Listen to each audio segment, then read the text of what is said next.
was only 6 years ago that 7 young women captured the hearts of a nation in Atlanta. Their triumph was supposed to be a precursor for the future success of women's gymnastics in the United States.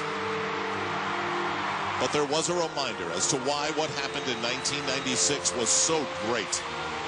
That was because it was so rare.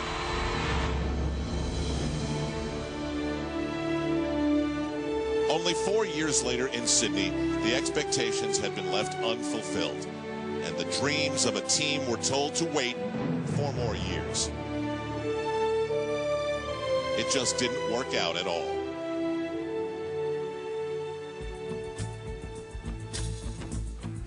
Now we are halfway to Athens, and the cloudy crystal ball of talent is slowly starting to gain focus.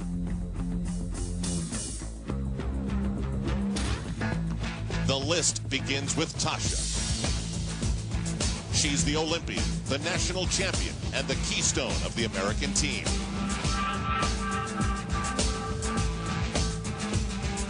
Joined by the grace of Tabitha Yim, the experience of Anya Hatch, and the power of Crystal Uzelac, the American women have come to Cleveland, hoping to prove that the magic of Atlanta is a once-in-their-lifetime kind of thing.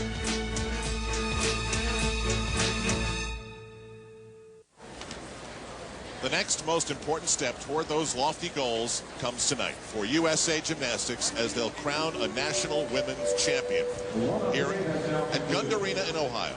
Last year, it was Tasha Schweikert. Her rise in American gymnastics was meteoric in the year 2000.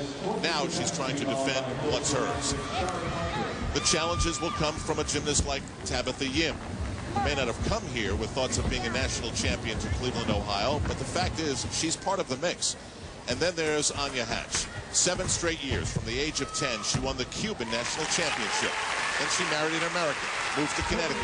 Now at the age of 24 is trying to remake a name for herself in the sport.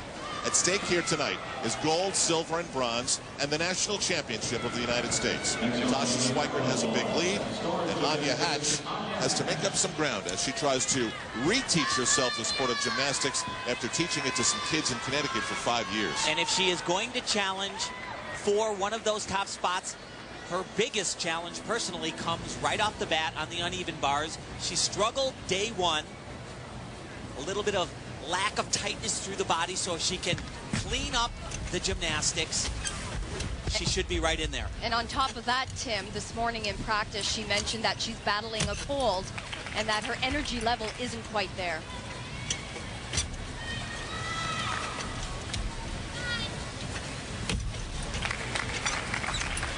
Actually much tighter than the first night. Yeah, she's moving really well. Oh, no. Unbelievable. On such a simple skill, and of course, that's 5/10, and that is really going to hurt her. Doesn't get her grip completely around the bar. The dowel might have been caught on top or just the extra leather, and when that happens and you're not prepared, there's almost no way you can hold on.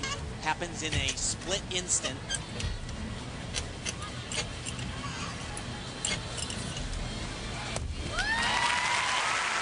Moments ago, she was in 4th place behind Tasha Schweikert. Now, who knows?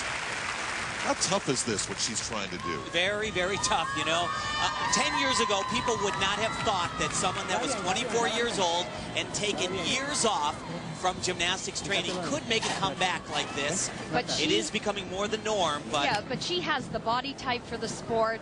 Obviously, she has the skill level. This is really a shame because it's such a simple skill. Her coach and husband, Alan Hatch, there, she got through all the tough stuff and then just wasn't prepared for that bar. Like I said, didn't get the grips completely around, and that's going to hurt.